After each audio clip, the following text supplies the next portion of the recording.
So what, you just wake up in the middle of the night and go, man, I should hang up my tennis racket and pick up my bow and rifle? Or how did that transition? It's a funny story. I've told it thousands of times. But Ray Scott, who started Bassmasters, is a real good friend of mine. He's from Montgomery too. And we were sitting in a soybean field. He was in my hunting club. So we were sitting in a soybean field, and he told me how he started Bassmasters. And I was so intrigued with that story. And he was an insurance salesman, just like my dad was. And he told me how he got it started with the tournaments, then went to the magazine, then TV. And I just sat there. I never forgot that. And Ray still writes me the letter. He said, I remember sitting in the soybean field talking to you about Bassmasters. So when I was my dad started the Blue-Gray Tennis Tournament. That's one of the biggest collegiate tennis tournaments in the country. And when I was the pro at Lagoon Park, the Blue-Gray tournament had gone away because of the scheduling. So I started a deal that I was going to bring in 4 teams, like Alabama, Tennessee, Georgia, and Auburn, do a quad match. Well, my dad, I told my dad what I was going to do. Well, he went to the SEC tournament. When he got back, he said, hey, we're going to do a team Blue-Gray tournament. And we started the Blue-Gray Tennis Tournament back up. And my dad's best friend was Perry Mendel, the founder of KinderCare Corporations, little child care centers around the country. Mm-hmm. And he said, Jack, he said, man, I watched you. And he said, but what do you want to do? You want to keep hitting tennis balls to old ladies or kids the rest of your life? Well, what do you really want to do? I said, well, it's a crazy idea, but I'd really like to do what Ray Scott did for bass fishing, do it for deer hunting. He said, man, that Ray's they've been very successful. He said, put some numbers together for me and bring it back. He said, that sounds like it's got some potential. So I put some numbers together and brought it back. And I did a 8-track videotapes were on fire then, okay? Because KinderCare had they were teaching kids about, child care and stuff like that. It was 8 tracks. Yeah. So he said, you need to do a how-to. He said, what do you hunt? I said, white-tailed deer. You need to go do me a how-to hunt the white-tailed deer. And I did that. And I wrote scripts, and I went out, and I shot. It was 2 hours. And, everything, it was bad when I look back at it now. But, we sold, I don't know how many we sold. We'd go to the consumer shows and sell them. And I think I made $50,000 to $75,000 off of it, okay, which is a lot of money. Yeah. He said, all right, here's the deal. You can take that money, keep teaching tennis, or you can take this Buckmasters idea, and I'll set you up with my marketing people and everything, and you take that money, and you can travel around the country and try to sell this Buckmasters concept. So that's how it started. And then I came up, and Ray was sitting there going, I had to do, catch and release fishing because of the animal rights people and stuff. Right. So he said, you can't do, and I agree to him, you can't do deer hunting tournaments. I started out thinking I was going to do a tournament. He said, you got to come up with something. And Tom Ruger, when Tom Ruger was alive, I went to meet with him. He said, look, there's a one-shot antelope hunt that's in Wyoming. In Wyoming. Yeah. He said, you need to do it like that. He said, and I'll help you, and I'll be a sponsor of it. So I set it up kind of like a one-shot antelope hunt.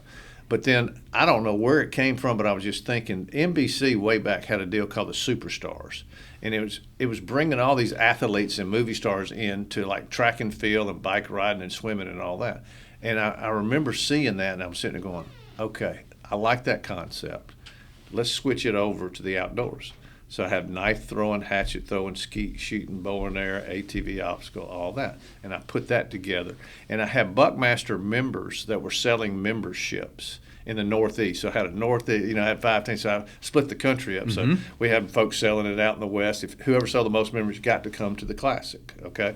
So that's how I kind of started the membership drive thing. And I had Bo Jackson and Dale Earnhardt and I think Johnny Lee, the country music singer, Rick Sutcliffe, Lynn Dickey of the Chicago.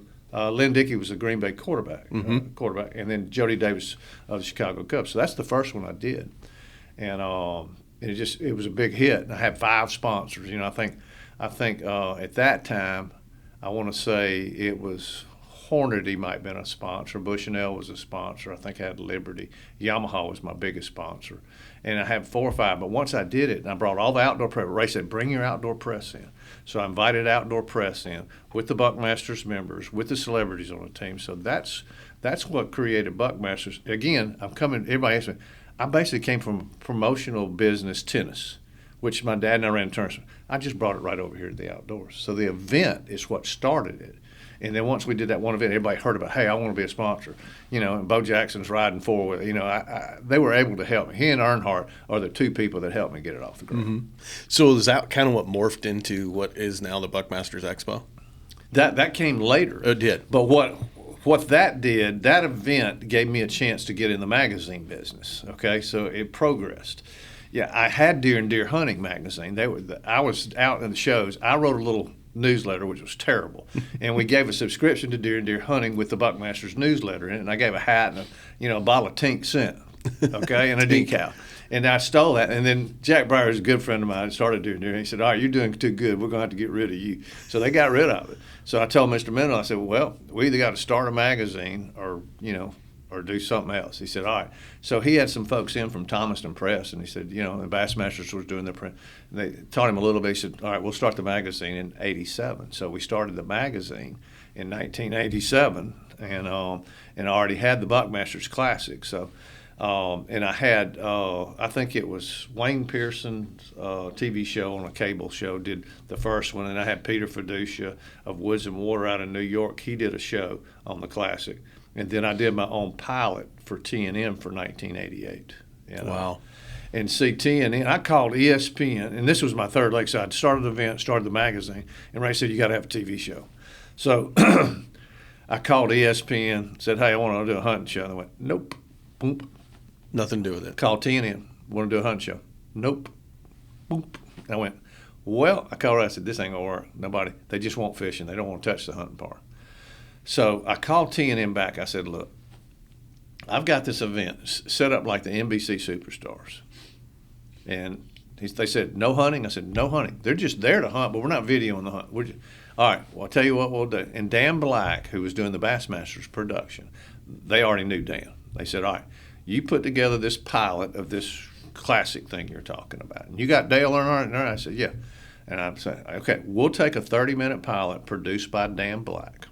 And if you do that, we're going to give you a Sunday night time. Remember Sunday night? Oh, yeah. Sunday night at 10 o'clock, October of 1988, if I remember. After football. Yeah. So I'm still teaching tennis. I'm still the city tennis director. This goes on. So it goes on Sunday night. I'm teaching tennis, and Mr. Mendel calls me and said, hey, Bush, there's a private plane just flew in from Nashville, Gaylord Entertainment. 4 guys want to talk to you in my boardroom. I said, I'm soaking wet. He said, get your butt up here. Okay, so I got up there, and I remember them to this day. David Hall and his whole crew. They said, young man, you just brought us the highest rated show we've ever had on the network, period. We want to talk about doing a hunting show and I said, guys, I told you there was a lifestyle that was hungry for this. They said, we get it. We want you to be the first one. Wow. That's how it started. So, I didn't know you were the first.